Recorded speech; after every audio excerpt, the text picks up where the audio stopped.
महाराष्ट्र देशातील सौर ऊर्जेचा शेतीत सर्वाधिक वापर करणारा राज्य ठरलं असून मागेल त्याला सौर कृषी पंप योजनेत राज्याने जागतिक विक्रम केला।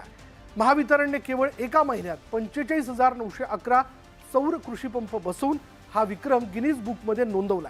छत्रपती संभाजीनगर इथे आयोजित सोहळ्यात गिनीज बुकचे काल सॅबले यांनी प्रमाणपत्र प्रदान केलं।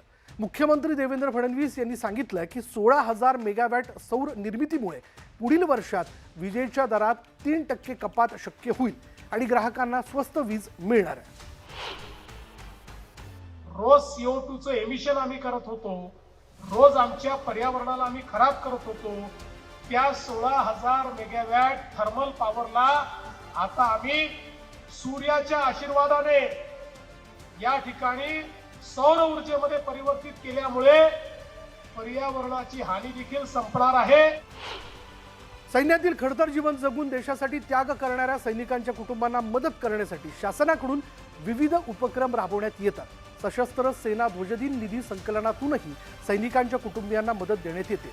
आता शहीद जवानांच्या कुटुंबियांना दिली जाणारी आर्थिक मदत 25 लाखांवरून थेट 1 कोटी रुपयांपर्यंत वाढवण्यात आल्याची घोषणा मुख्यमंत्री फडणवीस यांनी केली। राज्यातील संजय गांधी निराधार योजनेचे पैसे थेट बँक खात्यात जमा केले जातात। मुख्यमंत्री देवेंद्र फडणवीसांनी विधानसभेत याबाबत माहिती दिली। महिन्याच्या 1 तारखेला हे पैसे खात्यात दिले जातात। आधी हे पैसे कलेक्टर यांच्याकडे जायचे आणि त्यानंतर त्याचं वितरण केलं जायचं, पण आता लाभार्थ्यांची KYC झाल्यानंतर हे पैसे थेट खात्यात जमा होणार आहेत। ज्या लाभार्थ्यांची KYC झाली नाही त्यांची KYC लवकरात लवकर करण्याबाबत जिल्हाधिकाऱ्यांना सूचना दिल्याचं फडणवीसांनी सांगितलं।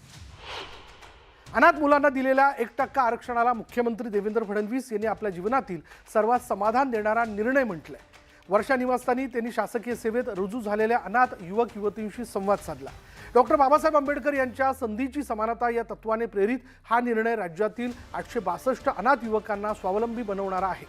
समाजाने दिलेल्या व्यवस्थेचं ऋण परत करण्यासाठी संघर्षातून पुढे आलेले हे तरुण समाजाचं रोल मॉडेल बनावेत अशी अपेक्षा मुख्यमंत्री देवेंद्र फडणवीस यांनी व्यक्त केली। शासनाच्या वर्षपूर्तीची सुरुवातही या संवेदनशील आणि प्रेरणादायी कार्यक्रमांनी झाली। राज्यात महिला आणि मुलांच्या सुरक्षेसाठी तसंच सक्षमीकरणासाठी मोठे उपक्रम राबवले जात असल्याचं उपमुख्यमंत्री एकनाथ शिंदे यांनी सांगितलं। सक्षमा या राज्य महिला आयोगाच्या जनजागृती कार्यक्रमाचं उद्घाटन करताना शिंदे यांनी कठोर कायदे, जनजागृती आणि महिलांच्या अधिकारांची माहिती पोहोचवण्याचं महत्त्व अधोरेखित केलंय। केंद्र सरकारनं केलेल्या कायद्यातील बदल महिलांसाठी संरक्षण कवच असल्याचं ते म्हणाले। राज्यात मुलींचं शिक्षण विनामूल्य, बस प्रवासात 50% सवलत, लाडकी बहीण आणि लखपती दिदी यासारख्या योजनांनी महिलांना मोठा आधार मिळत असल्याचं त्यांनी सांगितलं। महिला सुरक्षित नसतील तर तो समाज प्रगती करू शकत नाही आणि म्हणून हे आपण सगळ्यांनी पाहिलं पाहिजे। लाडक्या बहिणींना सुरक्षित आणि सक्षम आणि आत्मनिर्भर करण्याचं काम कोण्या एकाची किंवा कायद्याची जबाबदारी नाही, तर ते आपल्या सर्वांची, आपल्या समाजाची आहे। परभणी जिल्ह्याच्या औद्योगिक आणि तांत्रिक प्रगतीसाठी CIIT centre for invention, incubation and training प्रकल्प आता प्रत्यक्षात आकार घेतोय।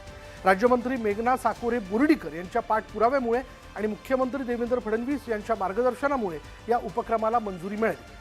या अत्याधुनिक केंद्रातून दरवर्षी 3,000 विद्यार्थ्यांना इंडस्ट्री 4.0 तंत्रज्ञानाचं प्रशिक्षण मिळणार आहे।